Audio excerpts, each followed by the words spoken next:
Telugu cinema ఇండస్ట్రీలో ఆయన సంచలనం. జంజాల ఈవీవి తర్వాత ఆ స్థాయిలో కామెడీని పండిస్తూ బలమైన కథనాన్ని జోడిస్తూ బ్లాక్ బస్టర్ హిట్లు కొడుతున్నారు అనిల్ రావిపూడి. ఇప్పుడు బాస్ అదే మెగాస్టార్ చిరంజీవితో మనశంకర వరప్రసాద్ గారు అంటూ మరికాసేపట్లో మనల్ని పలకరించబోతున్నారు అనిల్ రావిపూడి. ప్రస్తుతం వీకెండ్ పాడ్కాస్ట్లో భాగంగా మనతో పాటు ఉన్నారు. ఇంత బిజీ షెడ్యూల్లో కూడా కొంత కమిట్మెంట్కి కట్టుబడి ఉండి టైం ఇచ్చారు. ఫస్ట్ మీకు అప్రిషియేట్ సార్, మీకు ఖచ్చితంగా అనిల్ రావిపూడి గారు. మరికొద్ది గంటల్లో రాబోతుంది అంటే మన ఊరి భాషలో చెప్పాలంటే అసలు బొమ్మ ఎలా ఉండబోతుంది అని. బొమ్మ ఏ సంక్రాంతికైనా వాళ్ళని ఒకటే టార్గెట్, వచ్చిన ఆడియన్స్ ప్లెజెంట్ గా ఒక ఫీల్ గుడ్ ఫ్యామిలీ ఎంటర్టైనర్ చూసి వెళ్తారు. ఈ సినిమా కూడా అంతే ఉంటుంది. సో ఇట్స్ లైక్ చిరంజీవి గారిని ఆఫ్టర్ లాంగ్ టైం ఒక ఫుల్ లెంత్ ఫ్యామిలీ స్పేస్ లో తీసుకొచ్చిన సినిమా ఇది. సో ఖచ్చితంగా ఆడియన్స్ డెఫినెట్ గా అవుట్ అండ్ అవుట్ ఎంజాయ్ చేస్తారు అనుకుంటున్నాను. ఓకే, అంటే ఇప్పుడు చిరంజీవి గారి సినిమా అంటే కామెడీ, మాస్, హీరోయిన్ తో సెటైర్లు వేయటం, ఇట్లా రకరకాల ఎలిమెంట్స్ అన్నీ ఉంటాయి. ఫైట్స్, అదొక అదేంటంటే ఫుల్ ప్యాక్డ్ మీల్స్ లాగా అందరూ ఎంజాయ్ చేస్తారు. మళ్ళీ అంటే మీరు ప్రోమోస్ వాటితో ఒక హైప్ అయితే పెంచేశారు. చిరంజీవి గారికి 70 years వచ్చేసాయి కదా, డాన్స్ వేయగలిగారా లేదా, కొంచెం బాడీ సహకరించదు అనేది చాలా మంది డౌట్. కానీ ఒక్కసారి ఒక స్టెప్ వదిలేరు, ఇంకా ఆ గ్రేస్ అలాగే ఉంది, పోలేదు అని అనిపించింది. మీకే ఎట్లా అనిపించింది సార్ అది? అదే ఆయన తీసుకునే కేర్, ఫిట్నెస్, ఇన్ఫాక్ట్ చెప్పాలంటే మాకంటే ఫిట్ గా ఉంటారు ఆయన. సో అలాంటి ఆయన ఆ డాన్స్ చేయటం, అంత ఎనర్జీని ఆయన మెంటల్ గా ఆయన పుష్ చేసుకోవటం, ఇట్స్ వండర్ఫుల్ థింగ్. సో నిజంగా మన చిరంజీవి గారు ఇంకా మా జనరేషన్ కూడా ఆయన స్టిల్ 90s లో మేము చూసిన చిరంజీవి గారిలా ఉంటాం. మా జనరేషన్ చేసుకున్న అదృష్టం. డెఫినెట్ గా ఆయనతో ఇంకా మంచి మంచి డైరెక్టర్స్ మంచి సినిమాలు తీసుకోవడానికి అవకాశం ఉంది. నాకు ఆపర్చునిటీ వచ్చింది and I did wonderful job అనుకుంటున్నాను. Let's see today night it will. అంటే ఒక స్టెప్ వదిలేరు, ఇంకా ఉన్నాయా మంచి స్టెప్స్ బాగా అభిమానులు అలరించేటట్టు? స్టెప్స్ అంటే ఓపెన్ సాంగ్ చాలా ఎనర్జెటిక్ ఉంటుంది. ఆ తర్వాత సినిమాలో చిన్న చిన్న సర్ప్రైజులు ఉంటాయి. ఆల్రెడీ మిగిలిన అన్ని సాంగ్స్ లో కూడా ఒక్కొక్క సాంగ్ ఒక్కొక్క స్టైల్లో డీల్ చేసాం. మిసాల పిల్ల మెలోడియస్ గా ఉంటుంది అండ్ శశిరేఖ చిన్న పెప్పిగా ఒక డాన్స్ నెంబర్ లా ఉంటుంది. సో అట్లా ప్రతి సాంగ్ కి అన్ని ఒకలా ఉండకూడదు అని చెప్పి అండ్ డిఫరెంట్ గా తీసాం. అన్నిట్లోని చిరంజీవి గారు అంటే సినిమాలో ఎంటర్టైన్మెంట్, పాటలు, ఫైట్లు, డాన్స్ ఇవి ఖచ్చితంగా ఉండాల్సిందే. సో దాంతోపాటు బలమైన ఒక ఎమోషనల్ మూమెంట్స్ కూడా ఉంటాయి సినిమా. అంటే ఫోక్ సాంగ్ కూడా ఉందంటున్నారు కదా సార్, వాస్తవేనా? ఒక ఫోక్ సాంగ్ ఉంది అని. అది ఉందండి, అది సిచ్యువేషన్ గా వస్తుంది, కథలో ఒక దీంట్లో వస్తుంది. అది కూడా చాలా బాగుంటుంది. ఓకే, అంటే ఇప్పుడు మీరు అన్నారు 2-3 ఇంటర్వ్యూలు కూడా అన్నారు, అంతకుముందు చంటాబ్బాయి, దొంగ మొగుడు, తర్వాత మంచి దొంగ, జేబు దొంగ, ఇలాంటి అన్ని సినిమాల్లో పిచ్చ కామెడీ చేయటం, సరదాగా సెటైర్లు వేయటం, ఆయన స్లాంగ్ డిఫరెంట్ గా ఉండటం, హీరోయిన్ పిల్లటం, ఇవన్నీ ఉండేవి. బట్ ఆ తర్వాత చిరంజీవిని చూసే స్కేల్ మారిపోయింది. అంటే కొంచెం ఇది మెగాస్టార్ అనేసరికి ఒక రేంజ్, ఒక హడావిడి మారిపోయింది. మళ్ళీ చాలా రోజుల తర్వాత మీరు ఆ లుక్ కి తీసుకొస్తున్నారు. పర్వాలేదు అంటే సాటిస్ఫై అవుతారా ప్రేక్షకులు? మళ్ళీ చిరంజీవి గారు నా పాత లుక్ కి కనెక్ట్ 200% అండి. అదే నా ఎయిమే సినిమాలో. అది ఖచ్చితంగా ఆడియన్స్ కూడా అదే ఎంజాయ్ చేస్తారని గట్టిగా బిలీవ్ చేస్తున్నాను. ఎందుకంటే ఆయన కామెడీలోకి దిగితే ఆయన టైమింగ్ కానీ, ఆయన హిస్టానిక్స్ కానీ, సో అలాగే ఆయన ఈ క్యారెక్టర్ ని అడాప్ట్ చేసుకున్న విధానం కానీ, సో చాలా బాగా చేశారు అండ్ చాలా లైవ్లీగా ఉంటుంది ఫిల్మ్. అంటే ఇప్పుడు ఠాగూర్లో ఒక డైలాగ్ ఉంటుంది, ఠాగూర్ వీళ్ళందరూ పోలీస్ అధికారులు మాట్లాడుతుంటే చిరంజీవి గారు వస్తారు. వచ్చిన తర్వాత నేను ఠాగూర్ నండి అంటే కోట శ్రీనివాసరావు క్యారెక్టర్ అంటది, ప్రతి ఒక్కరికి అలవాటు అయిపోయింది ఎట్లా ఠాగూర్ అని చెప్పుకోవటం అని. అలాగే దాన్ని ఇప్పుడు బేస్ తీసుకుంటే మీ కళ్ళల్లో కాంతి, ఆ బొగ్గల్లో మెరుపులు, ఖచ్చితంగా ఆయన హిట్ కాబోయే సినిమాకి డైరెక్టరే అని నాకు అనాలనిపిస్తుంది. మీకు అంత వెలుగు కనిపిస్తుంది? నేను బాగా టైర్డ్ అయిపోయి వారం రోజులు సార్, చాలా వెలుగు. ఎంత టైర్డ్ అయిపోయినా మన కాన్ఫిడెన్స్ అనేది అది మన కళ్ళు ఎప్పుడు ఇది కావు. అయితే మీరు అన్నట్టు అది గుడ్ సైన్ అన్నమాట. డెఫినెట్లీ సార్, అది ఖచ్చితంగా నిజం కావాలి. మీరు పడిన కష్టానికి, మీరు పడిన ప్రమోషన్ కి. యాక్చువల్ గా కంబ్యాక్ తర్వాత ఫస్ట్ సినిమా బ్లాక్ బస్టర్ కొట్టారు చిరంజీవి గారు, ఖైదీ నంబర్ 150. ఆ తర్వాత వాల్తేరు వేరియా బిగ్ బ్లాస్ట్ అయింది. మిగతా మధ్యలో సినిమాలు వచ్చిన కొన్ని అంటే మిక్స్డ్ టాక్స్, కొంత పర్వాలేదు అన్న టాక్స్ వచ్చి 1-2 కొంత డిజాస్టర్లు కూడా పడ్డాయి. ఆయన కూడా హీరో సినిమాలు అన్నాక అన్ని ఫలితాలు ఉంటాయి. అయితే సంక్రాంతికి రిలీజ్ అయిన ఖైదీ నంబర్ 156 తర్వాత వాల్తేరు వేరే 2 బ్లాక్ బస్టర్లు కొట్టాయి. ఆయన కంబ్యాక్ తర్వాత సంక్రాంతికి వస్తున్న దాదాపు నాకు తెలిసి 3వ సినిమా ఇది. ఎక్స్పెక్టేషన్స్ అయితే హెవీగా ఉన్నాయి. సేమ్ ఆ సాంప్రదాయం అనేది కంటిన్యూ అవుతుందా? సో 100% అవుద్దండి, 200% అవుద్దని అనుకుంటున్నాను. ఎందుకంటే చిరంజీవి గారి సినిమా వచ్చి ఒక 2.5 years పైన అయింది. సో అలాగే చిరంజీవి గారు స్టార్ట్ టు ఎండ్ ఒక అద్భుతమైన క్యారెక్టరైజేషన్తో, మంచి మంచి పాటలతో, మంచి మంచి ఎమోషనల్ సీన్స్ ఉన్నాయి. సో త్రూ అవుట్ అంటే ఒక సగటు ప్రేక్షకుడు చిరంజీవి గారి నుంచి ఏం ఎక్స్పెక్ట్ చేస్తారో అన్ని దీంట్లో దొరుకుతాయి. వీటన్నిటితో పాటు చిరంజీవి గారు అండ్ ఒక విక్టరీ వెంకటేష్ గారు లాంటి ఇంకొక స్టార్, ఒక జనరేషన్ లో ఇద్దరు ఒక రూల్ చేసిన ఇద్దరు స్టార్స్ ఒక ఫ్రేమ్ లోకి రావటం, ఇలాంటి బోల్డ్ అండ్ సర్ప్రైజ్ ఎగ్జైట్మెంట్ థింగ్స్ ఉన్నాయి. కాబట్టి ఖచ్చితంగా ఈసారి ఆడియన్స్ కి ఈ సంక్రాంతి కూడా, ముఖ్యంగా మెగా అభిమానులకి చిరంజీవి గారి అభిమానులకి కూడా చాలా స్పెషల్ గా ఉంటుంది. ఓకే, సంక్రాంతికి వస్తున్నాము, 300 కోట్లు ప్లస్ వచ్చింది. మీ అంచనా ఏంటి? మనశంకర వరప్రసాద్ గారు ఎంత కలెక్ట్ చేయబోతున్నారు? నేను సంక్రాంతికి వస్తానికి కూడా నంబర్ ఎక్స్పెక్ట్ చేయలేదు. సినిమా తీసి ఆడియన్స్ లోకి పంపటమే. సో ఆ సినిమాకి మంచి ప్రొడ్యూసర్ కి డబ్బులు వస్తే చాలు అనుకుంటాను నేను. సో ప్రీ ఎగ్జిబిషన్స్ ఎప్పుడు చేయనండి నేను. సో హోప్ ఆడియన్స్ కి నచ్చితే దాన్ని ఇంకా నెక్స్ట్ లెవెల్ కి తీసుకెళ్తారు. నిజంగా దాటితే చాలా సంతోషం. ఓకే, నయనతారని ప్రమోషన్స్ కి అనిల్ రావిపూడి గారు ఎట్లా ఒప్పించగలిగారు అనేది ఒక బిగ్ టాక్. దాని మీద తమిళనాడులో ట్రోలింగ్ కూడా నడిచింది. తమిళ సినిమాలకి ఆమె చేయదు, తెలుగు సినిమాలకి చేస్తుంది అన్నంతగా ఇష్యూ పెద్దదైపోయింది. మీలో ఏదో మ్యాజిక్ అయితే ఉంది సార్. ఎందుకంటే స్టార్టింగ్ మీరిద్దరు కార్ లో ఒకటి వదిలేరు నయనతారతో. అప్పుడే ఈమె యాక్సెప్టెన్స్ ఉంది, కొంచెం బెస్ట్ గానే అనిపించింది. ఎట్లా సార్, ఎట్లా ఒప్పించగలిగారు? ఏంటి మీలో ఉన్న మ్యాజిక్ ఏంటి? మ్యాజిక్ ఏం లేదు, అంటే తను ఈ కథ నచ్చింది. రైట్, మేబీ తను నా ప్రీవియస్ సినిమాలకు నేను చేసిన అల్లరి గోల చూసి ఉండొచ్చు. సో మేబీ వీడి స్టైల్, వీడి పందా ఇది అనుకుని ఉండొచ్చు. సరే, ఇక ఇలా ఇంట్రడక్షన్ కి చెప్పిన కాన్సెప్ట్ కూడా తనకు బాగా నచ్చింది. ఓకే, ఆఫ్టర్ లాంగ్ టైం మళ్ళీ తెలుగులో చేస్తున్నాం కాబట్టి she wants to give that kick start for the film. So అది చేసిందండి.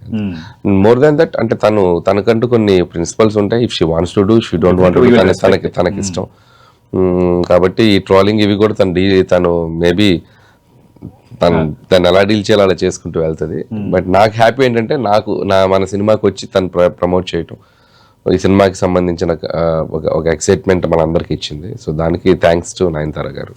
అంటే ఆమె వర్కింగ్ అవర్స్ కానీ అవన్నీ అంతా చాలా కోఆపరేటివ్ ఉంటారండి. మార్నింగ్ చెప్పిన టైంకి వస్తారు, అండ్ ఒక్కొక్కసారి ఆఫ్టర్నూన్ కానీ ఈవినింగ్ కానీ ఏమైనా ఎక్స్టెన్షన్ చేయాలన్నా కూడా షీ ఆల్వేస్ బి చాలా చాలా సపోర్టివ్గా ఉన్నారు. స్ట్రైక్ అయిన తర్వాత కూడా మాకు ఒక 2 months డిలే వచ్చాక ఆవిడ ఇక్కడే వచ్చి ఒక 25 to 30 days non stop schedule చేశారు. హైదరాబాద్ స్టే చేశారు, పిల్లలతో సహా ఉండి ఇక్కడే ఉన్నారు, విత్ ఫ్యామిలీ ఉన్నారు. సో అంత డెడికేటెడ్ గా ఈ సినిమా ఎట్లయినా పొంగల్కి వెళ్తుంది కాబట్టి వాళ్ళకి డిస్టర్బెన్స్ అవ్వకూడదని తను చాలా సపోర్ట్ చేసింది. వర్కింగ్ అవర్స్ ఎందుకన్నానంటే, ఆ మధ్యకాలంలో Deepika Padukone working hours 8 hours ఉండాలి, ఇవన్నీ మాట్లాడిన సందర్భాలు వచ్చాయి. అందుకు అలాగా అడగాల్సి వచ్చింది. వర్కింగ్ అవర్స్ అంటే ప్రతి యాక్టర్ కి ఉంటాయండి, యాక్టర్ అండ్ యాక్ట్రెస్ కి కొన్ని లిమిటేషన్స్ ఉంటాయి. సో మన ప్లానింగ్ కరెక్ట్ గా ప్లాన్ చేసుకుంటే వాళ్ళకి ఇబ్బంది ఉండదు, మనకి ఇబ్బంది లేకుండా చేసుకోవచ్చు. రైట్, అంటే ఇంకా కలర్ఫుల్ గా ఎలాంటి ఎలిమెంట్స్ ఉండబోతున్నాయి సార్ సినిమాలో? అంటే కలర్ఫుల్ అంటే బిగినింగ్ నుంచి ఎండ్ వరకు ఫస్ట్ ఆఫ్ ఆల్ చిరంజీవి గారి మాన్యా ఉండబోతుంది. అండ్ వెంకీ గారు వచ్చే ముందు వరకు, వెంకీ గారు వచ్చాక వాళ్ళిద్దరు చేసిన ఒక అద్భుతమైన అల్లరి ఉండబోతుంది. సో చిరంజీవి గారు ఆయన లుక్ వైజ్ కానీ, ఆయన యాటిట్యూడ్ వైజ్ కానీ, ఆయన డైలాగ్ డెలివరీ వైజ్ కానీ చాలా సటల్ గా చేయించాము, చాలా క్యూట్ గా చేశారు. కొన్ని రియాక్షన్స్ కానీ, పెర్ఫార్మెన్సెస్ కానీ సో బాగా నచ్చుతారు చిరంజీవి గారికి. ఫస్ట్ రీల్ నుంచి ఎండ్ వరకు మనం ఆయన బాగా ఇష్టపడతాం. సో అది సినిమాకు ఉన్న పెద్ద సెట్. ఓకే, అంటే ఎలాంటి హీరోనైనా మీ జానర్ లో అలా మౌల్డ్ చేస్తున్నారు, ఎట్లా సార్? అది ఏం జరుగుతుంది? అంటే మనం ఎదుటి వాళ్ళు మనం ఇచ్చే రెస్పెక్ట్ అండ్ లవ్ అండి. నేను నాకు చేసే హీరో నేను చాలా ఎగ్జైట్ ఫీల్ అవి చేస్తాను వాళ్ళతో. అందులో వీళ్ళందరూ స్పెసిఫిక్ గా చెప్పాలంటే సీనియర్ హీరోస్ అందరినీ నేను చిన్నప్పుడు చూస్తూ పెరిగాను కాబట్టి వాళ్ళ మీద ఇంకొక 15-20% ఎక్కువ ఉంటుంది లవ్. సో మిగతా దీనికంటే సో అది ఎక్కువగా ప్రెజెంట్ చేస్తాను. హానెస్ట్ గా వాళ్ళతో నాకున్న అఫెక్షన్ ని వాళ్ళతో ట్రావెల్ అవుతాను. అండ్ వాళ్ళకి చక్కగా వాళ్ళకి టైమింగ్స్ కానీ, కాల్ టైమ్స్ కానీ, అండ్ బ్రేక్స్ కానీ వాళ్ళకి జాగ్రత్తగా అలా పువ్వుల్లో పెట్టి చూసుకుంటాను నేను. సో ఎప్పుడైతే మనం ఆ కంఫర్ట్ వాళ్ళకి ఇస్తున్నామో డెఫినెట్ గా వాళ్ళు మనతో వర్కింగ్ దానికి, అంతేకాకుండా మేకింగ్ లో కూడా వాళ్ళకి ఎక్కడ ఇదేం సినిమా తీస్తున్నాడు, ఇది ఇలా ఉంది ఏంటి, ఇలాంటి డౌట్స్ కూడా వాళ్ళకి రైజ్ అవ్వవు. క్లారిటీగా నాకు అనుకున్నది నేను చక్కగా తీసుకుంటూ వెళ్తాను. కాబట్టి అన్ని రకాలుగా వాళ్ళకి ఏంటంటే ఇట్స్ లైక్ వచ్చి సరదాగా యాక్ట్ చేసి అలా ఒక చిన్న దీంట్లో ఉంటారు కాబట్టి మనం అలా జల్ల వెళ్తాం. ఓకే, ఎందుకంటే ఇప్పుడు చిరంజీవి గారు లాంటి సీనియర్ హీరోస్ కొంచెం సినిమాలో ఇన్వాల్వ్ అవుతారు అని అంటుంటారు. ఈ సినిమా పరంగా మీకు ఎంతవరకు లిబర్టీ లభించింది? ఆయన ఇన్వాల్వ్ అవుతారంటే ఆయన ఎక్స్పీరియన్స్ తాలూకు ఏదైనా సజెషన్స్ ఇస్తే ఇవ్వచ్చు, కానీ దాన్ని ఎప్పుడు మన మీద అజమాయిషి చేసి కానీ రుద్దటం కానీ ఇది నువ్వు చెయ్యాలి అని చెప్పడం కానీ ఏముండదు. సో నా వరకు అయితే నేను అసలు ఒక్క ఇన్సిడెంట్ కూడా ఫేస్ చేయాలి. సో చాలా హ్యాపీగా కంఫర్టబుల్ గా రోజు నవ్వుతూ జోకులు వేస్తూ సరదాగా ఆయనతో మాట్లాడుకుంటూ ఏమైనా ఇంప్రూవేషన్స్ ఆయన చెప్పినవి నాకు నచ్చి నేను తీసుకుంటాను, నేను ఆయన ఒకవేళ చెప్పినాక నేను కన్విన్స్ అవునా కూడా ఆయనకి నేను అర్థమయ్యేలా చెప్పుకుంటాను. ఇద్దరి మధ్య వేవ్ లెంత్ ఉందండి. సో అది ఆ ఫ్రీక్వెన్సీ వేవ్ లెంత్ సెట్ అయిపోయాక సో అటువంటి ప్రాబ్లమ్స్ ఏమి ఉండవు. రైట్. అంటే ఈ మధ్య మన డైరెక్టర్స్ చాలా మంది చూస్తున్నాం, అంటే కంటెంట్ మీద నమ్మకం ఇంక ఓపెన్ ఛాలెంజ్ చేస్తున్నారు. దానిపైన మీరేమంటారు? మీరేమైనా ఛాలెంజ్ చేస్తారు ఈ సినిమాకి సంబంధించి? నేను చేయనండి.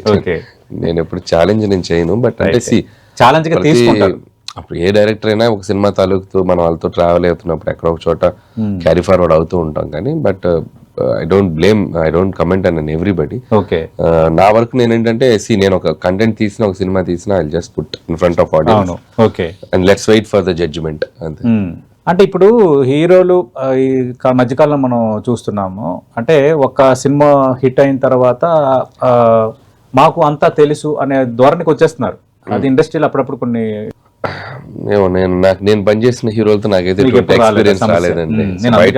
నాకేంటంటే బయట సినిమాల్లో ఏం జరుగుతుందో కూడా తెలియదు. రిలీజ్ అయితే ఆ సినిమా బాగుంటే వెళ్ళి చూడటం తప్ప I don't have any idea. But నా వరకు నేను చేసిన ప్రతి hero very well manners and సినిమాని రెస్పెక్ట్ చేస్తారు, డైరెక్టర్ ని రెస్పెక్ట్ చేస్తారు. నేను పనిచేసిన ప్రతి యాక్టర్. సో బట్ నేను ఎప్పుడు అది ఫేస్ చేయలేదండి.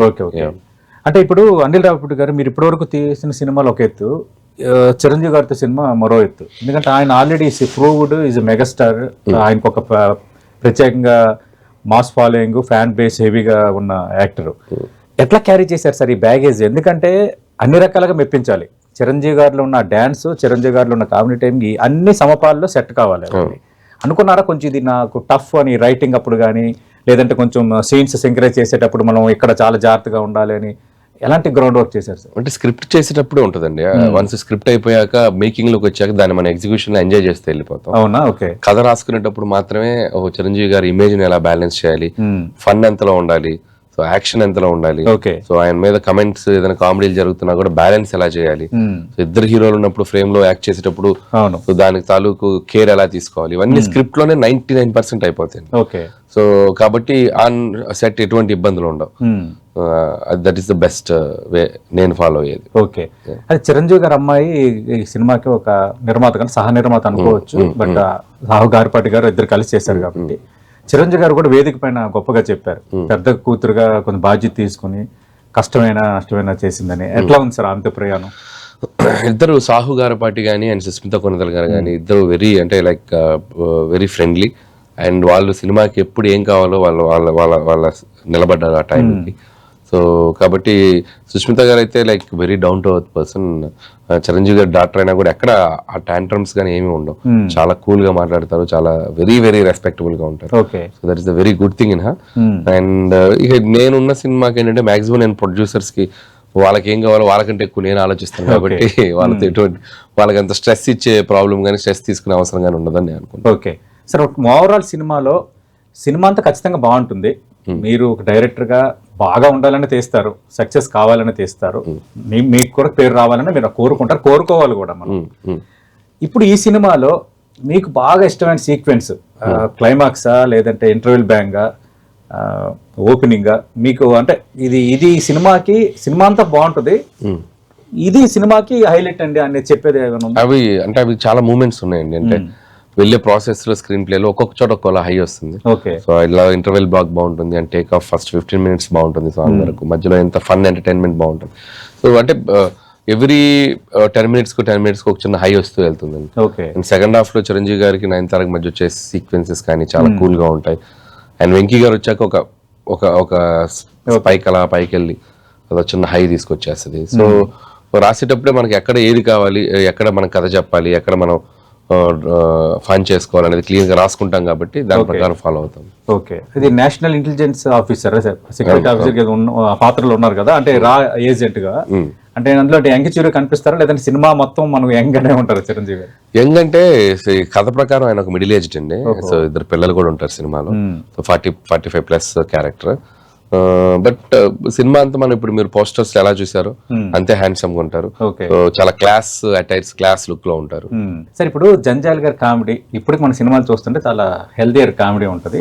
తర్వాత ఈవీవి గారి కామెడీ కొన్ని 1-2 సందర్భాలు శృతిమించిన బట్ కామెడీ జానర్స్ జంబలగడ పంపు నుంచి ఆ తర్వాత ప్రతి సినిమాలో ఆ కామెడీ ట్రాక్స్ అవన్నీ మనల్ని బాగా తర్వాత మీకు అది వచ్చింది ఇండస్ట్రీలో. అనిల్ రావుపూడి కామెడీని బాగా డీల్ చేస్తారు కానీ కామెడీతో పాటు బలమైన కథనాన్ని కూడా మీరు జోడిస్తున్నారు. ఈయన పూర్తిగా కామెడీ డైరెక్టర్ కాదు, అంటే ఈ సీక్వెన్స్ కాదు, యాక్షన్ మిళితం చేస్తాడు, మెసేజ్ కూడా పంపిస్తాడు అనేది భగవంత్ కేసరితో అందరూ చూశారు. మీకు ముందుగా శుభాకాంక్షలు, ఎందుకంటే భగవంత్ కేసరికి జాతీయ అవార్డు కూడా వచ్చింది. ఎట్లా సార్ మళ్ళీ అలా అనిపిస్తుంది, అలా వింటున్నప్పుడు ఎలా అనిపిస్తుంది మీకు? నాకు అర్థం ఇంకొకసారి అదే సార్, ఇప్పుడు జంజాల ఈవీవి తర్వాత కొంచెం ఆ కామెడీ జానర్ ని అద్భుతంగా డీల్ చేయగలుగుతున్నారు అన్నది మీ మీద వచ్చిన ప్రశంస. సో అది బిగ్గెస్ట్ కాంప్లిమెంట్ గా ఫీల్ అవుతానండి. ఎందుకంటే నేను చూస్తూ పెరిగిన డైరెక్టర్స్ వాళ్ళ సినిమాలు చూసాను. నా మీద బాగా ఇన్ఫ్లుయెన్స్ ఏంటంటే జంజాల్ గారి ఫిల్మ్స్ అండి. చాలా అంటే నేను ఆయన సినిమాలు థియేటర్ లో కంటే కూడా వెయిట్ చేసి క్యాసెట్లు తెచ్చుకొని టీవీలో వేసుకుని 1-10 సార్లు చూసేవాడిని. సో ఆ కామెడీ టైమింగ్ చాలా ఇష్టం. ఈవీవి గారి అయితే సెలబ్రేట్ చేసుకున్నాం మూవీస్, పప్పులప్పారావు కానీ, ఆ ఒక్కటి అడుగు కానీ. సో విచిత్రమైన స్టైల్, విచిత్రమైన పంచులు, విచిత్రమైన డైలాగ్ డెలివరీ ఉంటుంది, మోడ్యులేషన్, క్యారెక్టరైజేషన్స్. అందరూ ఆ గూటీకి సంబంధించిన వాళ్ళే. జంజాల గారి నుంచే ఇంకొక అప్గ్రేడెడ్ వెర్షన్స్ ఈవీవి గారైనా అండ్ తర్వాత కృష్ణారెడ్డి గారు. సో ఆయన ఒక స్టైల్ ఆఫ్ కామెడీ. సో ఖచ్చితంగా వీళ్ళ ప్రభావం ఉంటుందండి, వాళ్ళ ఇన్స్పిరేషన్ ఉంటుంది. కానీ యాజ్ ఇట్ ఈస్ గా వాళ్ళు మనం ఫాలో అవ్వలేం కాబట్టి దానికి మన స్టైల్ ఏంటి, మన టైమింగ్ ఏంటి యాడ్ చేసుకుని రైటింగ్ ఉంటుందండి. ఓకే. గతంలో వాళ్ళు సినిమాలు తీస్తున్నా కొంచెం మీడియం రేంజ్ హీరోని పెట్టేవాళ్ళు. ఎప్పుడో పెద్ద హీరోతో ఒక సినిమా పడేది, ఈవీవి గారికి కానీ జంజాల్ గారికి కానీ. కానీ మీరందరూ బిగ్ స్టార్స్ తోనే తీస్తున్నారు పిక్చర్స్, దానిపై ఏమంటారు? అంటే నాకు అవకాశం దొరికినప్పుడల్లా, స్టార్ దొరికినప్పుడల్లా సినిమా నేను చేసుకుంటూ వస్తున్నాను. కాబట్టి అది నాకు ఒక లక్కనే చెప్పాలి. మహేష్ గారు, ఆ తర్వాత బాలకృష్ణ గారు, ఆ తర్వాత చిరంజీవి గారు, అండ్ ముందు దానికంటే ముందు వెంకటేష్ గారు. సో ప్రతి సినిమాకి ఒక స్టార్ అనేది దొరుకుతున్నారు కాబట్టి సో దానికి నా స్టైల్ ఆఫ్ ఎంటర్టైన్మెంట్ యాడ్ చేసుకుంటూ దానివల్ల సినిమా స్థాయి కూడా, రేంజ్ కూడా పెరుగుతూ వస్తుంది. సో అది ఒక రకంగా I'm very happy with that. Right. Next star ఎవరు ఇప్పుడు మీరు తీయబోతున్నారు? అది ఇంకా నేను ఇంకా ఫిక్స్ అవ్వలేదండి. సో ముందు ఈ సినిమా సక్సెస్ ని ఎంజాయ్ చేసి ఆ తర్వాత అసలు ఎట్లా ఏంటి అనేది, ఎప్పుడు చేయాలి, ఏ స్లాట్ లో మొదలు పెట్టాలనేది. అంటే చాలా మంది డైరెక్టర్స్ ఒక బిగ్ హిట్ వచ్చిన తర్వాత జూనియర్ ఎన్టీఆర్, ప్రభాస్, రామ్ చరణ్ ఈ మోడల్ కి కనెక్ట్ అయిపోతున్నారు. కానీ మీరు సీనియర్స్ తో ప్రయాణం చేస్తున్నారు, దీనికి ఏమైనా ఉందా? అంటే నాకు లాజిక్ ఏం లేదండి. అంటే మనకి నేను గ్యాప్ లేకుండా సినిమాలు చేసుకుంటూ వెళ్తున్నాను. అవును. సో సీనియర్ హీరోలు అందరూ సంవత్సరానికి 2-3 సినిమాలు ప్లాన్ చేసుకుంటూ వస్తున్నారు. సో బాగుంది వీళ్ళతో. అంటే ఇప్పుడు మీరు చెప్పిన సోకాల్ మన స్టార్స్ అందరూ పాన్ ఇండియా ఫిల్మ్స్ చేస్తున్నారు. అండ్ వాళ్ళ లీగ్ మారిపోయింది. సో అండ్ టైమ్ స్పాన్ మారిపోయింది, బడ్జెట్స్ మారిపోయినాయి. సో కాబట్టి ప్రాక్టికల్ గా ఆలోచించాలి మనం. ప్రాక్టికల్ గా మనకి ఏ అవైలబుల్ సోర్సెస్ ఉన్నాయో వాటి దగ్గరకు మనం వెళ్ళి మన టాలెంట్ చూపించుకొని అక్కడ మనం వర్క్ చేయాలి. లక్కీగా నాకు అంటే ఈ స్టార్స్ పేరుకు మనం సీనియర్ అనే ట్యాగ్ ఇచ్చినా కూడా వీళ్ళ రెవెన్యూస్ కానీ, వీళ్ళ రికార్డ్స్ కానీ ఆల్మోస్ట్ ఒరిజినల్ గా ఆ స్టార్స్ కి ఎంత ఉందో వీళ్ళు అదే స్టార్స్ కి దగ్గరగా ఉన్నాయి వీళ్ళ రెవెన్యూస్ కూడా. కాబట్టి నాకు వాళ్ళతో చేసిన ఫీలింగే ఉంది. కాబట్టి ఆ ఫీల్ ఏం అనిపించట్లేదు నాకు. అంటే కంఫర్ట్ గానే ప్రయాణం జరుగుతుంది. అవకాశం నిజంగా అలా వాళ్ళతో అవకాశం వచ్చిన రోజు ఖచ్చితంగా చేస్తాను. బట్ ఇప్పుడు ఉన్న పరిస్థితిలో ప్రాక్టికల్ గా చేస్తే అది ఆ పరిస్థితి కానీ నేను చెప్పిన పేర్లు ఎవరైనా కనపట్లేదు. మనం ఒక సినిమా చేయాలని అన్నారు, వాళ్ళు బిజీగా ఉన్నారంటే చెప్పాను కదండి. వాళ్ళ ఐడియాలజీ అండ్ వాళ్ళ ప్రజెంట్ చేసుకునే విధానం ఇప్పుడు గ్లోబల్ గా వెళ్ళిపోయారు. అవును. సో మనం అసలు దాని గురించి ఆలోచించడం కూడా కరెక్ట్ కాదు. ఆ సిచ్యువేషన్ వచ్చి ఒకవేళ వాళ్ళు లేదు ఒక రీజనల్ ఫిల్మ్ చేయాలి, మనం తెలుగు ఆడియన్స్ ఒక ఫిల్మ్ చేయాలని వాళ్ళు అనుకుంటే అప్పుడు then maybe we are in options. Right. అంటే ఇప్పుడు అందరూ కూడా ఇంకా పాన్ ఇండియాకి కనెక్ట్ అవుతున్నారు సార్. ఇప్పుడు అనిల్ రావుపూడి గారు ఇక్కడ వరకు ఆగుతారా, లేదంటే పాన్ ఇండియాకి మంచి సినిమా చేయాలంటే ఆలోచనలు కూడా ఉన్నాయా? అంటే ఇప్పటికైతే as of now regional films చేస్తానండి. మేబీ అంటే పాన్ ఇండియాకి ప్లాన్ చేసేది ఏం లేదు. రేపు వదిలేదు ఒక కంటెంట్ అలా చేస్తే మేబీ అది అన్ని చోట్లకి వెళ్ళే కంటెంట్ అవ్వచ్చేమో. As of now I'm very happy with this regional content. ఇలా బాగుంది. ఓకే. ఇక్కడ నుంచి స్టార్ట్ అయిన డైరెక్టర్స్ అందరూ కూడా ఇంకా పాన్ ఇండియా పిక్చర్స్ వరకు వెళ్ళిపోయారు. కొంచెం కంటెంట్ కూడా అక్కడ వరకు తీసుకెళ్తున్నారు. మీరు అన్నట్టు కొందరు హీరోలు కూడా ఇంకా ఆ స్కేల్ వచ్చేసింది. ఇప్పుడు రేపొద్దున మీరు డీల్ చేసే హీరోల్లో చేయగలిగే హీరోలు రేపొద్దున మీ ప్రయాణంలో, ఎందుకంటే మీరు ఒక హిట్ డైరెక్టర్ గా పేరు తెచ్చుకున్నప్పుడు ఖచ్చితంగా రేపొద్దున నా ఛాన్సెస్ అనేవి కంటిన్యూ అవుతాయి. అందుకు దానికి మానసికంగా సిద్ధంగా ఉన్నారా అని నా ప్రశ్న. డెఫినెట్ గా అవకాశం వస్తే చేయడానికి ready. Okay, as of now మన దారిలో మనం వెళ్తున్నాం. If at all there is an opportunity I will do it. Right sir. ఇప్పుడు సినిమాలు తీస్తున్నప్పుడు చాలా మంది రాజమౌళి గారి తర్వాత మినిమం గ్యారంటీ ఉన్న డైరెక్టర్ అనిల్ రావిపూడి అనేది ఒకటి వచ్చేసింది మీకు. అంటే ఆయనతో సినిమా తీస్తే కొంచెం సేఫ్ ప్రాజెక్ట్ ఏంట్రా అని, అది ఎలా అనిపించింది మీకు? వెరీ గుడ్ కాంప్లిమెంట్ అండి. చాలా సంతోషం. ఎందుకంటే మేబీ ప్రొడ్యూసర్స్, నేను చేసిన ప్రతి ఫిల్మ్ కూడా ఏ సినిమా కూడా కాస్ట్ ఫెయిల్యూర్ అవ్వలేదు. So in that way I'm so happy. So ఆ ట్యాగ్ నేను తీసుకోవడానికి నేనేమి ఐఎమ్ హ్యాపీ. రైట్. అంటే వెంకటేష్ గారు కొంచెం లోలో ఉన్నప్పుడు 3 బ్లాక్ బస్టర్ సినిమా హిట్లు ఇచ్చారు ఆయనకి, అభిమానులు చాలా హ్యాపీ అయ్యారు. అలాంటి అది విన్నప్పుడు మీకు ఎలా అనిపించింది? అంటే వెంకీ గారితో నాకున్న వైబ్ వేరు. సో అది నేను ముందు లోనా వెనక హయ్యా అనేది ఆలోచించనండి. రైట్. సో వెంకీ గారితో సినిమా చేయాలి అనుకున్నాం, చేసేసాం. సో ఆయనతో ఆ 3 ఫిల్మ్ ఎక్స్పీరియన్స్ మాత్రం ఒక 30 సినిమాలకి ఉన్నంత ఎక్స్పీరియన్స్ ఆయనతోటి. ఓకే. సో ఎనీ టైం మా మధ్య ఉన్న బాండింగ్ కానీ అలాగే డెవలప్ అయింది. సో ఇంకెన్ని సినిమాలు చేస్తామో తెలియదు కానీ ఫ్యూచర్ లో వెంకీ గారితో మళ్ళీ చేస్తూనే ఉంటాను. రైట్. అనిల్ రావిపూడి గారు, మీరైనా నేనైనా దాదాపు ఈక్వల్ ఏజ్ గ్రూప్. వీళ్ళ నలుగురినే మనం చూసి వచ్చాం ఊళ్ళలో ఈ సినిమాల కోసం లైన్ లో నిల్చొని కటౌట్లు, తోరణాలు, టపాసులు కాల్చడం, అడవడంతా. ఇప్పుడు ఆల్రెడీ మీరు చిరంజీవి గారితో ఇప్పుడు సినిమా మరి కాసేపట్లో రిలీజ్ తెర మీదకి రాబోతుంది. ఆల్రెడీ బాలకృష్ణ గారితో చేశారు, అలాగే వెంకటేష్ గారితో. ఇంకా నాగార్జున ఒక్కరే మిగిలేరు ఆ తరం హీరోల్లో.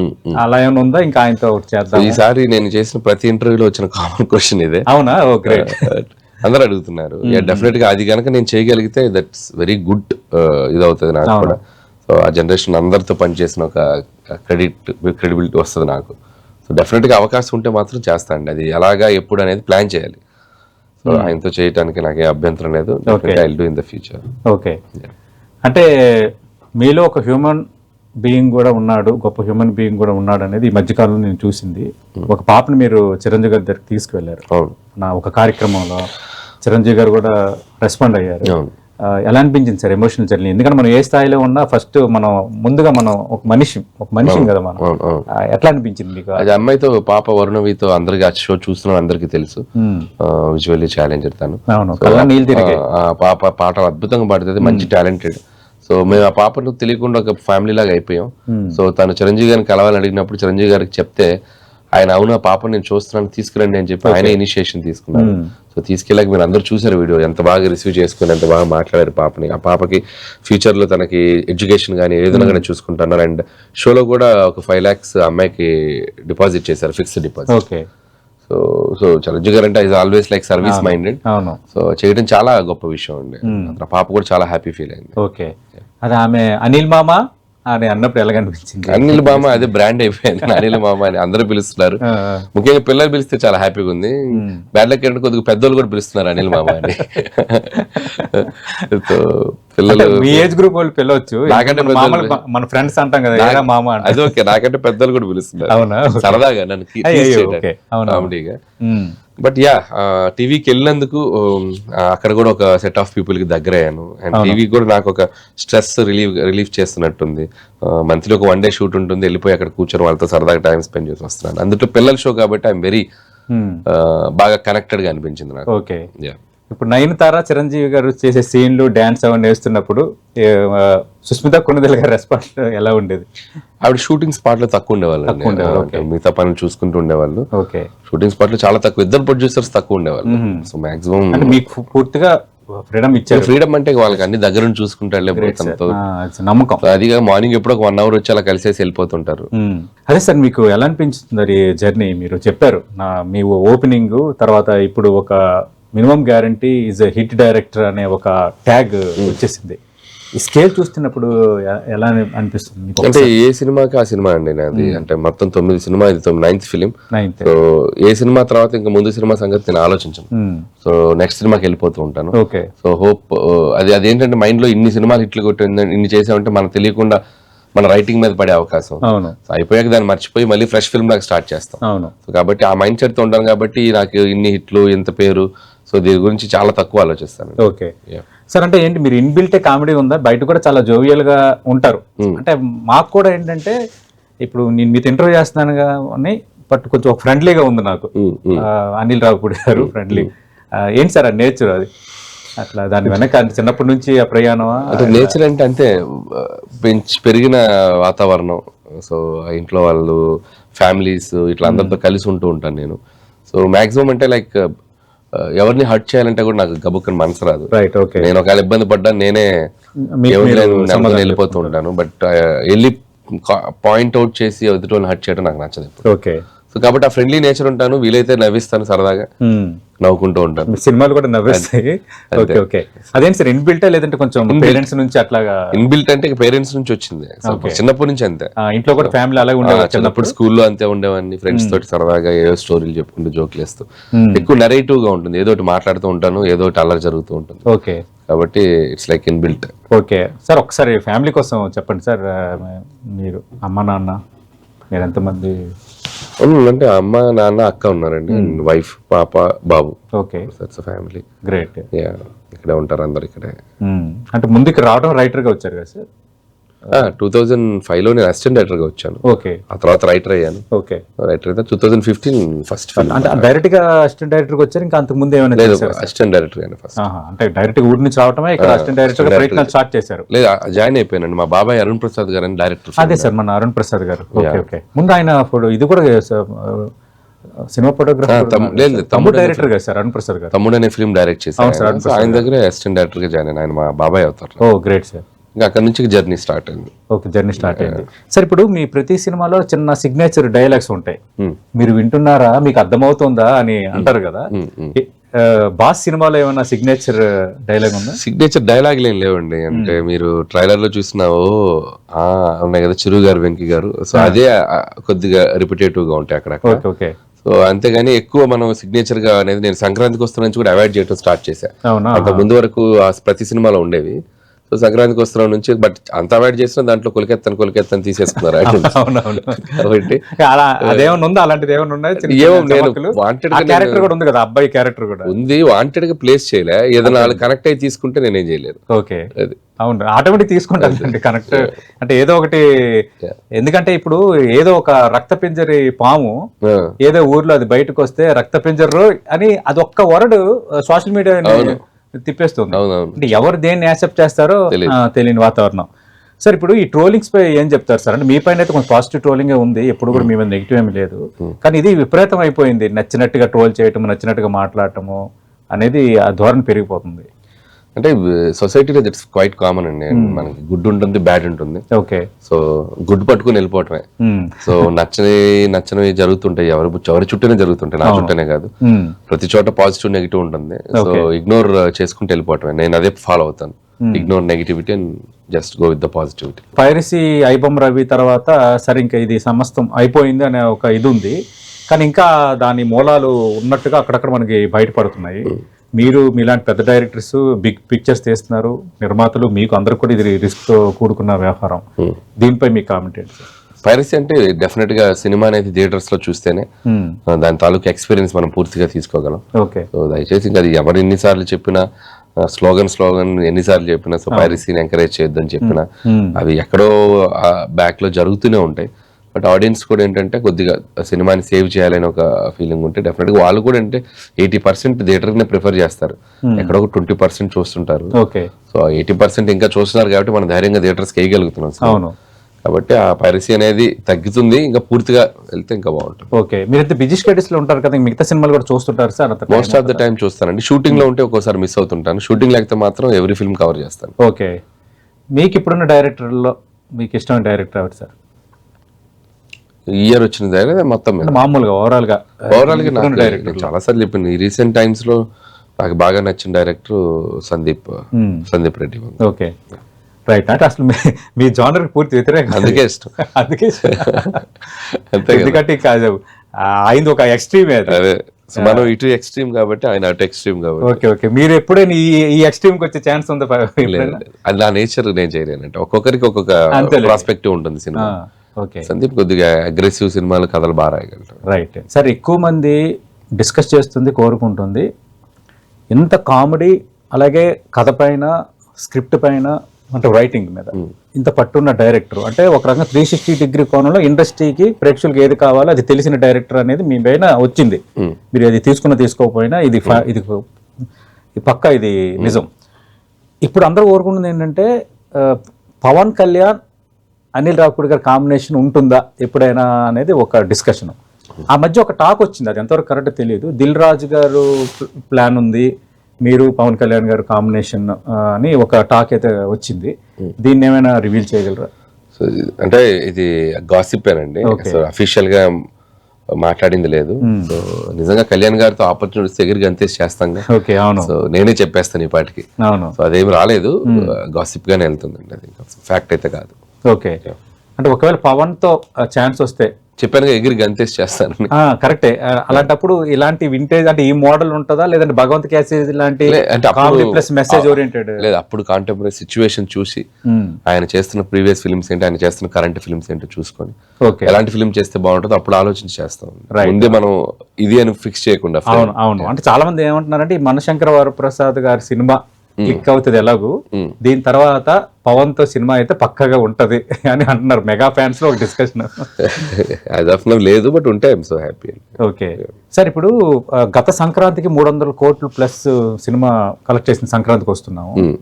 అలాంటి వెంకటేష్ గారిని చిన్న క్యామియో రోల్ కి ఎలా ఒప్పించగలిగారు సార్? సరే, అంటే రిలేషన్ ఉండడం వైబ్ ఉండడం వేరు, కానీ చిన్న క్యామియో కాదండి, ఇది పెద్ద క్యామియోనే, అందుకని చేస్తున్నారు ఆయన. గ్రేట్. పెద్ద క్యామియో. మీరు ఈ రోజు సినిమా చూస్తే మీకు అర్థం అవుతుంది, ఆయన ఏదో ఊరికే తీసుకొచ్చారంటుండదు. మంచి ప్లే ఉంది, మంచి మజా ఉండే సీక్వెన్స్లు ఉన్నాయి, అండ్ మంచి సాంగ్ ఉంది. సో ఆయన కరెక్ట్ గా ఎలా యూజ్ చేయాలి, ఆయనకి ఏమి తగ్గకుండా ఎలా యూజ్ చేయాలి, బ్యాలెన్స్ కరెక్ట్ గా చేసాం. అంటే స్టోరీకి కనెక్ట్ అయ్యి ఉంటుంది సార్ ఇది, లేదంటే స్టోరీలోనే కనెక్ట్ అయ్యి ఉంటుంది. స్టోరీలో కనెక్ట్ అయ్యి ఉంటుంది. ఓకే. ఎంతసేపు? 20 minutes ఉంటారండి. 20 minutes తెరపై కనిపిస్తారు. ఓకే. ఏంటి సార్, అంటే ఇంటర్వ్యూ తర్వాత వస్తారా ముందు? ఎట్లా చెప్తాను, మొత్తం సినిమా ఆర్డర్ రాపించారు సార్. వస్తారు, ఒక చోట వస్తారు కానీ 20 minutes అయితే ఉంటారు. Great sir. ఇప్పుడు F2 తర్వాత F3 తీసుకొచ్చారు మీరు. ఒకవేళ ఇది క్లిక్ అయితే ఇది పార్ట్ 2 ఏమైనా ఉండే ఛాన్స్ ఏమైనా ఉంటుందా? అంటే పార్ట్ 2 తీయాలంటే చాలా సినిమాలు ఉన్నాయి. సో ఎప్పటికప్పుడు ఫ్రెష్ ఫిల్మ్ తోనే వస్తున్నాను. ఓకే. సో సీక్వెల్ ఇప్పట్లో ఆలోచన లేదు. ఓకే. చేస్తే ఇప్పుడు అయితే నాకు తెలిసి ఫ్రెష్ సబ్జెక్టుల మీదే ఉన్నాను నేను. ఓకే. అంటే సీక్వెల్ అంటే ఇప్పుడు మీరు తీసుకున్న సినిమాలు లేదని సీక్వెల్ అనుకున్నారు గతంలో తీయాలి అని? F2 తర్వాత తీసాము, బట్ F3 సీక్వెల్ కాదు, ఫ్రాంచైజీ లాగా చేసాం. సీక్వెల్ అంటే మనకి ఆ కథ నుంచి కంటిన్యూ అవ్వాలి. F3 మేము అవుట్ ఆఫ్ వేరే కథలు చేసాం.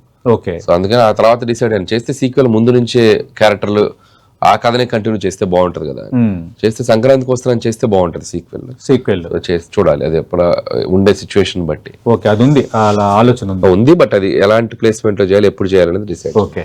అనిల్ రావిపూడి గారు, ఇప్పుడు ప్రేక్షకుడు ఆలోచించే స్కేల్ పెరిగిపోయింది సార్. ఈ ఓటీటీలు ఇవన్నీ వచ్చిన తర్వాత నిర్మాణ విలువలు బాగా పెరిగిపోయాయి, హెవీ స్పాన్ పెరిగిపోయింది.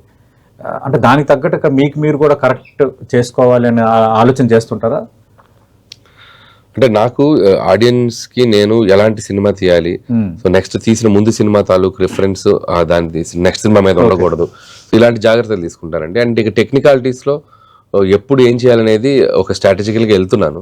So back to back 2 entertain చేస్తే ఒక భగవంత్ కేసరి చేస్తున్నట్టు ఏదైనా ఒక మంచి సీరియస్ డ్రామా ఫిల్మ్ చేయొచ్చు, లేదంటే ఏదైనా ఇంకొక జోనర్ అటెంప్ట్ చేయొచ్చు.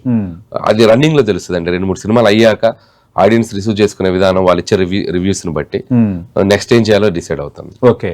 అంటే ఇప్పుడు ఎందుకు ఈ మాట అంటున్నానంటే బిగ్ ప్రాజెక్ట్స్ కూడా బాల్తా కొట్టేస్తున్నాయి. అంటే సూపర్ హిట్ అవుతుంది, తిరిగి లేదు అన్నది కూడా రిజల్ట్ తో ఒక్కసారిగా షాక్ గురవుతున్న పరిస్థితి ఉంటుంది. కానీ మీరు కొంచెం దాన్ని బ్యాలెన్స్ చేస్తున్నారు. అంటే అది ఎక్కడ సార్ మీరు, అంటే సినిమా 1-2 సార్లు చూసుకుంటారా, లేదంటే ఆ బ్యాలెన్సింగ్ అనేది ఎలా వస్తుంది అని? అంటే ఏం లేదు, అంటే ఇది తీస్తే ఆడియన్స్ ఇది ఖచ్చితంగా రిసీవ్ చేసుకుంటారా అనే థాట్ అనేది చాలా ఇంపార్టెంట్. ఆ థాట్ ప్రాసెస్ కోసం మీరు ఏం చేస్తున్నారు? ఏం చేసేది, కంటెంట్ అనుకుంటాం, టీం అందరం కూర్చొని రాసుకుంటాం, సో దాన్ని కరెక్ట్గా ఎగ్జిక్యూట్ చేస్తాం. సో ఏ సినిమా కూడా ఇది ముందు ఇది ఇంత సక్సెస్ అవుద్ది, ఇంత ఫెయిల్ అవుద్ది అని ఎవరికి తెలియదండి. అవును, మనం ఒక పని చేసి హార్డ్ వర్క్ చేసి దాన్ని ముందు పెట్టడమే, ప్రేక్షకుల ముందు పెట్టడమే. సో బై గాడ్ గ్రేస్ నాకు అన్ని ఫిల్మ్స్ వర్కౌట్ అవుతూ వస్తున్నాయి. సాధ్యమైనంత అంటే ఎన్ని ఎక్కువ తప్పులు జరగకుండా చూసుకుంటే అంత బాగుంటుంది ఫిల్మ్. సో ఆ ప్రాసెస్ లో చేసే ఫిల్మ్స్ అన్ని కరెక్ట్ గా కొలతల మీద మీటర్ తో చేస్తున్నాను కాబట్టి మేబీ అంత డ్రాస్టిక్ ఫెయిల్యూర్స్ నేను చూడలేదు ఎప్పుడు. సో ఇక ముందు కూడా అదే సిన్సియర్గా జెన్యున్గా హానెస్ట్గా కథ అనుకొని దాన్ని ఎంత బాగా చెప్తాం ఆడియన్స్కి అనేది వర్క్ చేయటం.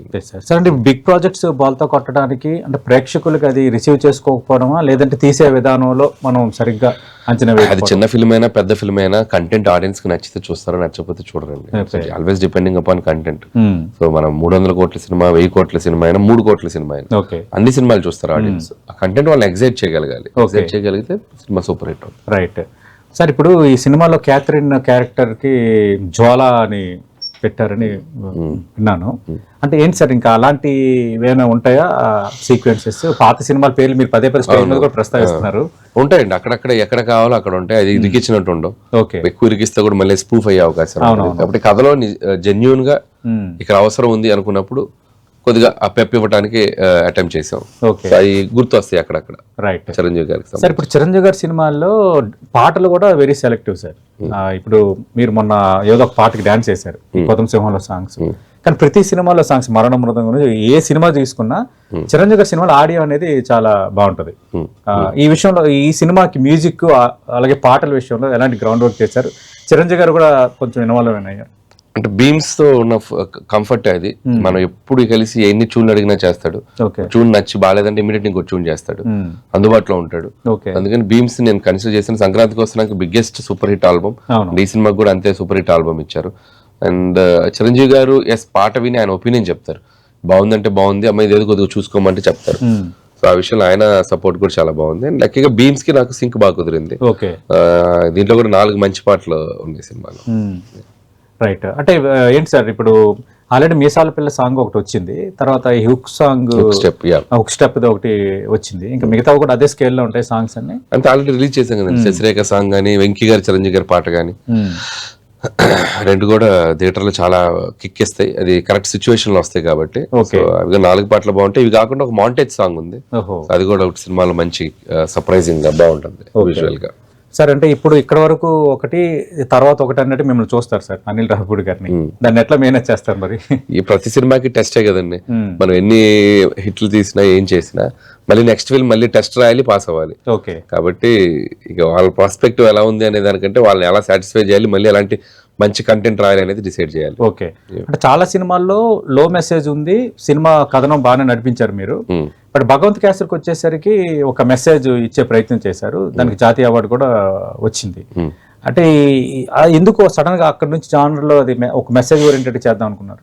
అదే అండి, ముందుకు బ్యాక్ టు బ్యాక్ ఎంటర్టైనర్ చేశాక నాకు నేను ఒక వేరే ఫ్రేమ్ లో చూసుకుందాం అనుకున్నాను. అనుకుని అసలు కంప్లీట్ ఫన్ లేకుండా ఒక సినిమా చేస్తే ఎలా ఉంటుంది, ఒక సీరియస్ డ్రామా ఫిల్మ్ నేను చేయగలనా లేదా, నాకు నేను పెట్టుకున్న టెస్ట్. లక్కీగా ఆడియన్స్ దాన్ని బాగా ఆదరించారు కాబట్టి. సో ఇంతకు ముందు ఇకపై ఫ్యూచర్ లో కూడా ఎప్పుడైనా అలాంటి ఒక డ్రామా ఫిల్మ్ చేయాలంటే కూడా సో నాకు ఒక ఇది ఇచ్చిన ఒక అదే మీరు అన్నట్టు ఒక టెస్ట్ లాంటిది. రైట్. ఇక్కడ నుంచి చెయ్యొచ్చు అనేదానికి ఒక గ్రీన్ సిగ్నల్ వచ్చినట్టు. ఓకే. అంటే ఫ్యూచర్ లో ఉంది సార్ అలాంటి ఐడియాస్ ఓరియంటెడ్ చేయాలని? అంటే మెసేజ్ అని కాదు, డ్రామా ఫిలిమ్స్ ఏదైనా ఫిమేల్ ఓరియంటెడ్ గా ఏదైనా ఒక మంచి సోషల్ డ్రామా, స్పోర్ట్స్ డ్రామా ఇలాంటి ఏ ఒకటి ఫ్యూచర్ లో డిఫరెంట్ జోనర్స్ చేయాలని ఉంది. ఎంటర్టైనర్స్ చేస్తూ గ్యాప్ లో మధ్యలో ఎక్కడ అవకాశం దొరికితే అక్కడ. ఓకే. అంటే మీరు మంచి డాన్స్ చేస్తారు, స్క్రీన్ కూడా చూడడానికి అందంగా ఉంటారు. అంటే ఎప్పుడైనా నేను కూడా వెయ్యాలి అని అనిపించిందని నేను కూడా నటించాను? నేనా? లేదండి, నటించాలని అనేది అంత ఇది లేదు, కానీ ఫస్ట్ ఆఫ్ ఆల్ డైరెక్షన్ గా దాని మీదే ఫుల్లీ ఫోకస్డ్ గా ఉన్నాను. ఫ్యూచర్ లో చూద్దాం, అదంతా ఈ పెట్టుబడి అంతా ఫ్యూచర్ గురించి. ఓకే. రైట్. అంటే ఇంకా ఫ్యూచర్ ఎలా ఉండబోతుందని అనుకుంటున్నారు సార్? ఎప్పటికప్పుడు ప్రేక్షకుడు టేస్ట్ మారిపోతుంది. మీరు ఇందాక అన్నట్టుగా కంటెంట్ బాగోపోతే ఇమ్మీడియట్ గా తిరస్కరించేస్తున్నారు. అంటే వాళ్ళ టేస్ట్ కి తగ్గట్టు మనకి వాళ్ళకున్న కనెక్ట్ చూసుకుంటూ చేయాలండి. ఒక్కొక్కరికి ఒక్కొక్క టైప్ ఆఫ్ జోనర్ ఫిల్మ్ చేస్తారు. సో నాకు తెలిసింది ఎంటర్టైన్మెంట్ బాగా స్ట్రాంగ్ గా తీస్తాను. దాంట్లోనే ఏం ఎక్స్పెరిమెంట్ చేయొచ్చు, ఇంకా ఏం డిఫరెంట్ ఫిల్మ్ చేయొచ్చు, అట్లా సిచ్యువేషన్ బట్టి చేసుకుంటూ వెళ్తానండి. Okay sir. ఇప్పుడు ఈ ఓటీటీలు ఇవన్నీ మనం చూస్తున్నాం సార్. ఇదే పాడ్కాస్ట్ లో బన్నీ వాస్కర్ లాస్ట్ వీక్ వచ్చారు. ఆయన అన్నారు ఓటీటీస్ మాకు కొంచెం ఇప్పుడు ఇబ్బందిగా ఉంటున్నాయి, 27 days రూల్స్ ఇవన్నీ పెట్టుకోవడం కొంచెం టఫ్ అవుతుంది అని.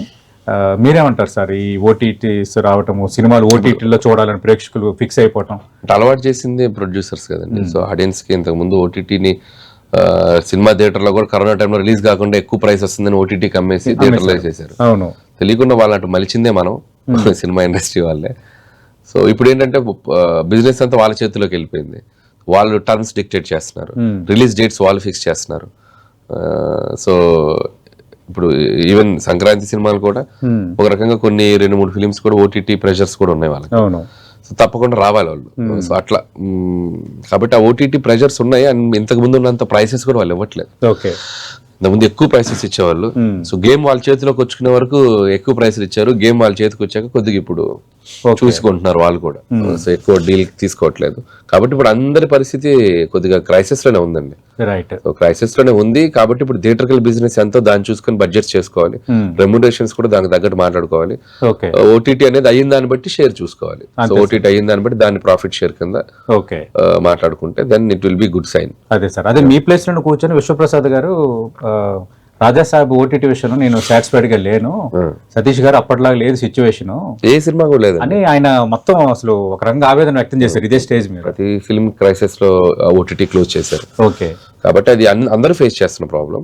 ఇక్కడ నుంచి అయినా మనం ఏంటంటే ఆ థియేటర్కల్ విండోకి సినిమా చేసుకోగలిగితే, సో అందరూ స్టేక్స్ పెట్టుకొని అది దాని ఓటీటీ మీద ఎంత వస్తే అంత, సో వాళ్ళకి మనం టర్మ్స్ డిక్టేట్ చేసే పొజిషన్ లో లేకుండా మన సినిమా రిలీజ్ డేట్ మనం డిసైడ్ చేసుకుని వేసుకోవాలి. అట్లాంటి పరిస్థితుల్లో ఉంటే బాగుంటది. రైట్ సార్, మనశంకర వరప్రసాద్ గారు ఓటీటీ ముందు క్లోజ్ అయిపోయింది అన్నారు కదా, ఇది సాటిస్ఫైడ్ గా అయింది సార్? ఇది సాటిస్ఫాక్టరీగా అయింది. అంటే ఇంకా ముందు అయితే ఇంకా పెద్ద నెంబర్ వచ్చి ఉండేది. సో ఇప్పుడున్న క్రైసిస్ లో కూడా మంచి డీసెంట్ నెంబర్ క్లోజ్ అయింది. ఓకే, డీసెంట్ నెంబర్ క్లోజ్ అయింది సార్. అంటే ఇప్పుడు సినిమా బాగపోతే కొంచెం మిక్స్డ్ టాక్ వస్తే ప్రేక్షకులు థియేటర్కి వెళ్ళట్లేదు సార్. ఒకవైపు మీరు నేను మనం చిన్నప్పుడు చూసిన సింగిల్ స్క్రీన్ థియేటర్లు మొత్తం క్లోజ్ అయిపోతున్నాయి. ఇది ఎక్కడి వరకు వెళ్ళబోతుంది? ఫైనల్గా థియేటర్ చూసేది, లేకపోతే ఇంకా ఇండస్ట్రీకి అది ఒక మూలం కదా. అంటే ఇక ఆ వరల్డ్ అప్డేట్ అయ్యే ప్రాసెస్ లో రకరకాల మార్పులు వస్తూ ఉంటాయి.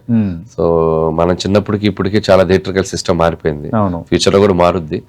మారిన వాటికి తగ్గట్టుగా మనం ప్రయాణం చేయడం తప్ప ఆప్షన్ లేదు. రైట్, అంటే టికెట్ ధరలు ఇవన్నీ కూడా కారణంగా చూపుతున్నారు. పెద్ద ఫిలిమ్స్ కి టికెట్ ప్రైసెస్ ఉన్నాయండి. అవి కూడా అంటే అంత ప్రైసెస్ లో ఆడియన్స్ అనే వాళ్ళు వెళ్తున్నారు కదా, వెళ్ళే వాళ్ళ ఆప్షన్ బట్టే ఉంటుంది. హైకోర్టు కూడా మొన్న అదే కదా, సినిమాని బట్టి ప్రైసెస్ ఉంటున్నాయి. ఇంకా వాళ్ళ బడ్జెట్స్ అంత హై బడ్జెట్స్ తీసినప్పుడు ఓకే, అంటే హీరోల రెమ్యునరేషన్స్ తగ్గించుకోవాలి కదా అనేది కూడా కొందరు అంటున్నది. అది ఇండివిజువల్ డెసిషన్స్ అండి. మనం చెప్తే ఇప్పుడు నేను వచ్చి గొంతెత్తి అరిచిన ఇంకెవరేం చేసినా ఇది మారవు. అంటే ఎవరి ఇండివిజువల్ ప్రాజెక్ట్, ఎవరి ఇండివిజువల్ డెసిషన్ వాళ్ళది. అది వాళ్ళకి తెలుస్తాయి కాబట్టి బెటర్. ఏ ఫిల్మ్ కి తగ్గ వాళ్ళు డిసైడ్ చేసుకుంటే బెటర్. సార్, ఇప్పుడు సంక్రాంతి సినిమాల్లో రాజాసాబ్ కి మిక్స్డ్ టాక్ వచ్చింది, దానిపై మీ కామెంట్ ఏంటి సార్? సినిమా నేను ఇంకా చూడలేదండి. నేను చూస్తాను. Maruthi is very good friend నాకు. అవును, ఆయన చెప్పారు సార్. సో పెద్ద హీరో సినిమాలు ఫెస్టివల్ కాబట్టి respect of talk collections, revenues వచ్చేస్తాయండి. ఓకే, సో నేను ఇంకా సినిమా చూడలా.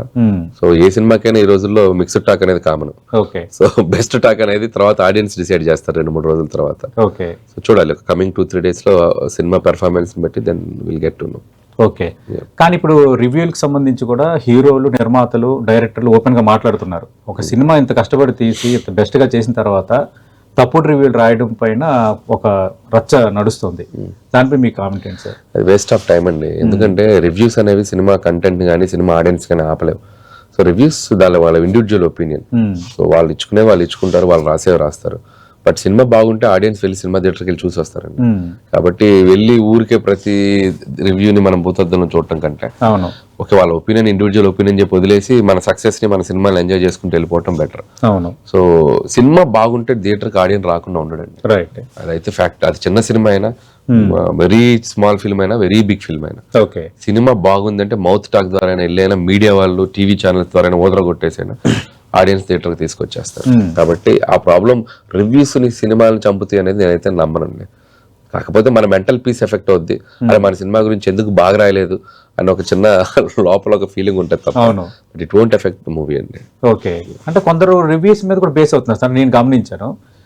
రివ్యూస్ బాగోలేదు అందుకే మేము వెళ్ళట్లేదు అని. వెరీ మైనర్ పర్సెంట్, చాలా less percentage. Okay, very less percentage. చాలా మంది ఇప్పుడు ఉన్న దాని ప్రకారం వాట్సాప్ గ్రూప్స్ వచ్చేసినాయి. ఒక గబుక్కున ఒక సినిమా చూసి వచ్చి గ్రూప్ లో పెట్టేస్తారు, ఈ సినిమా చూస్తే చాలా బాగుందని. ఆటోమేటిక్ ఇంకొకరు కదులుతారు. దాని ట్రైలర్ చూస్తే ఆడియన్స్ ఒక ఒపీనియన్ ఉంటుంది. సినిమాకి వెళ్ళి చూసాక అది స్ప్రెడ్ అయిపోతుంది టాక్. మౌత్ టాక్ మించిన పెద్ద రివ్యూ ప్రపంచం లేదు. సో ఎన్ని రివ్యూలు వచ్చినా మౌత్ టాక్ అనేది సినిమాని ఇంకా బతికిస్తుంది, ఇక ముందు కూడా సినిమా బతుకుతుంది. ఓకే, ఎందుకంటే బుక్ మై షోకి హైకోర్టు డైరెక్ట్ ఆర్డర్ ఇచ్చింది మీ సినిమాకి సంబంధించి ఎట్టి పరిస్థితుల్లో రివ్యూ ఇవ్వకూడదని. అక్కడ ఏంటంటే సినిమా టికెట్లు కొనే కౌంటర్ దగ్గర రివ్యూ ఇవ్వడం అనేది కరెక్ట్ కాదు కదా. బుక్ మై షో లోపలికి వెళ్ళి టికెట్ కొనే వాళ్ళ ఉద్దేశాన్ని మార్చకూడదు. బయట మీరు ఇండివిజువల్ పేజెస్, యూట్యూబ్ ఛానల్స్ ఏమైనా చేసుకోవచ్చు, కానీ మరీ బుక్ మై షో పేజ్ లోకి వెళ్ళి ఆ సినిమా క్యాంపెయినింగ్ అట్లా నెగిటివ్ రివ్యూస్ పెడుతుంటే కొనే టికెట్ మీద ఎఫెక్ట్ పడుతుంది. కాబట్టి అక్కడ చేయడం కరెక్ట్ కాదనేది మాత్రం ఇట్స్ రీజనబుల్. రైట్ సార్, ఇండస్ట్రీలో సక్సెస్ అవ్వడానికి రీజన్ ఏంటి సార్? అంటే కష్టపడితే రిజల్టా, లేదంటే లక్ కూడా ఉండాలా? కష్టపడాలండి, బాగా కష్టపడితేనే సక్సెస్. లక్ అనేది మేబీ ఆ కష్టాన్ని ఎన్హాన్స్ చేస్తుంది. ఓకే, సో సక్సెస్ లక్ ఒకటి తీసుకురాదు, కష్టపడితే సక్సెస్ వస్తుంది, లక్ ఆ సక్సెస్ ని ఎన్హాన్స్ చేస్తుంది. రైట్, కాబట్టి రెండూ ఉండాలి. మేజర్ ప్రయారిటీ అయితే కష్టం ఉండాలి. Okay, right sir. ఇప్పుడు మీరు తీస్తున్న సినిమాలు కలెక్ట్ చేస్తున్న కలెక్షన్స్ రేంజ్ కూడా పెరుగుతుంది సార్. ఒక రకంగా మీరు ఇప్పుడు టాప్ రేంజ్కి వచ్చేసినట్టే. మరి అలాంటప్పుడు ఇంకా మీ రెమ్యునరేషన్ విషయంలో కూడా కొంత ఎక్స్పెక్ట్ చేస్తారా? నేను సినిమాకి తగ్గ తీసుకుంటానండి, నేను పెద్ద డిమాండ్ చేయను. ఓకే, సినిమాకి ఎంత రీజనబుల్లో అంత తీసుకుంటాను. ఆ బడ్జెట్ ఎంత చేస్తే కంఫర్టబుల్ గా ఉంటుందో అంతే చేస్తారు. ఇప్పటివరకు అన్ని సినిమాలు అలాగే చేశాను, ఓకే, ఇక ముందు కూడా అలాగే చేస్తాను. మరి మనశంకర వరప్రసాద్ గారికి అది తీసుకున్నారు సార్. ఎట్లా ఐటీ రిటర్న్స్ చెప్పమంటారా? టోటల్ గా నా బీరువాలో ఏమన్నా కూడా చెప్పమంటారా? No sir, no sir. చాలా సార్ మనది ఇంటర్వ్యూ ముగించే ముందు ప్రేక్షకులకు తెలియంది, మీకు మాత్రం తెలిసిన చిరంజీవి గారి సీక్రెట్ ఏమైనా ఉందా? చిరంజీవి గారి సీక్రెట్ ఏముందండి, ఓపెన్ బుక్. సో ఆయన గురించి సీక్రెట్ ప్రపంచం మొత్తం తెలుసు. చిరంజీవి అంటే Chiranjeevi. Okay, very very very good human being. నా వరకు నేను చూసిన చిరంజీవి గారు అయితే very good human being. Okay sir, అంటే 70 years లో కూడా అది మెయింటైన్ చేస్తున్నారు సార్. అది మీరు గమనించింది ఏంటి? ఫుడ్ కానీ ఆ విషయంలో ఎలాంటి కేర్ తీసుకుంటున్నారు? మీరు షూటింగ్ స్పాట్ లో ఏం అసలు ఆయన చూస్తే మీరు ఒక నంబర్ చెప్తున్నారు కదా, ఆ నంబర్ నాకు కనపట్ల. మీరు ఇప్పుడు 2 సార్లు మెన్షన్ చేశారు, అసలు అది లేదు. ఆయన చూసి మాట్లాడుతున్నప్పుడు అసలు కనపడదు. ఆయన నిజంగా నంబర్ ఇస్ నాట్ మ్యాటర్, ఆ మ్యాటర్. బట్ ఆయన ఉండే విధానం కానీ, ఆయన చూసుకునే విధానం కానీ సినిమాలో చూస్తే ఒక 45 to 50 మనిషిలాగే ఉన్నారు. సో కాబట్టి ఆయన అలా పుష్ చేస్తున్నారు. సో అది చాలా గొప్ప విషయం అండి. Right, right. ఎక్కడ చూడబోతున్నారు సార్ సినిమా? చూడాలండి, చాలా చోట్ల ప్రీమియర్స్ పడుతున్నాయి, ఇంకా ఏం అనుకోలేదు. ఏదైనా ఒక మంచి థియేటర్కి వెళ్ళి సినిమా చూస్తాను. రైట్. అనిల్ రావిపూడి గారు చాలా కష్టపడి పైకి వచ్చారు, చాలా వీక్ బ్యాక్గ్రౌండ్ నుంచి వచ్చారు. ఖచ్చితంగా కష్టపడాలి, లక్ అనేది ఎన్హాన్స్ చేస్తుంది అన్నారు. అది మీ విషయంలో కనిపిస్తుంది. రెండోది, ఒక బీయింగ్ హ్యూమన్ బీయింగ్ గా, ఒక జోవియల్ గా అందరితో కలిసిపోతూ మీ సినిమా ప్రయాణం అనేది చాలా సక్సెస్ రేట్లో ఉంది. భవిష్యత్తులో కూడా ఇదే సక్సెస్ రేట్ కొనసాగాలి. మీ మంచితనం, మీ యాటిట్యూడ్ తగ్గట్టుగానే మీ ఫలితాలు కూడా ఉండాలని మీ మనస్ఫూర్తి కోరుకుంటున్నాను. థ్యాంక్ యూ అండి, thank you so much. Right, ఖచ్చితంగా ఇది బంపర్ హిట్ అయిన తర్వాత మళ్ళీ కలుద్దాం మనం ఒక రోజు. మీరు ఈ రేంజ్ డైరెక్టర్కి రావడం అనేది we are very happy sir. Thank you అండి. Right, thank you Anil Ravipudi garu. మనం చూస్తున్నాం మరి కాసేపట్లో బొమ్మ పడబోతుంది, బొమ్మ దద్దరిల్లిపోతుంది అంటున్నారు అనిల్ రావిపూడి గారు. మెగా అభిమానులకి, ఫ్యామిలీస్కి, అందరికీ కావాల్సిన ఆల్ ఎలిమెంట్స్ ఉన్నాయి. అద్భుతమైన మ్యూజిక్, అలాగే వెంకటేష్ చిరంజీవి గారి మధ్య వచ్చే ఆ సీన్స్ ఖచ్చితంగా అలరిస్తాయి. Run time 2 hours 41 minutes run time ఉండబోతుందని చెప్తున్నారు. అలాగే సక్సెస్ అనేది కష్టపడితేనే వస్తుంది, కేవలం లక్ అనేది దాన్ని ఎన్హాన్స్ చేయడానికే పనికొస్తుంది. ఈ సూత్రాన్ని నేను బలంగా నమ్ముతాను అంటున్నారు. భవిష్యత్తులో ఒక డ్రామా రిలేటెడ్గా సినిమాలు, అంటే భగవంత్ కేసరి లాంటి సినిమా ఒక టెస్ట్ చేసుకున్నాను, అలాంటి సినిమాలు కూడా తీసే ఆలోచన ఉంది. సంక్రాంతికి వస్తున్న సీక్వెల్ ఆలోచన కూడా ఉందని చెప్తున్నారు. చూద్దాం, ఈ ప్రయాణం బెస్ట్గానే వెళ్ళాలని మనం మనస్ఫూర్తిగా కోరుకుందాం. ఇది స్టార్ డైరెక్టర్ అనిల్ రావిపూడి గారితో 10 TV వీకెండ్ పాడ్కాస్ట్.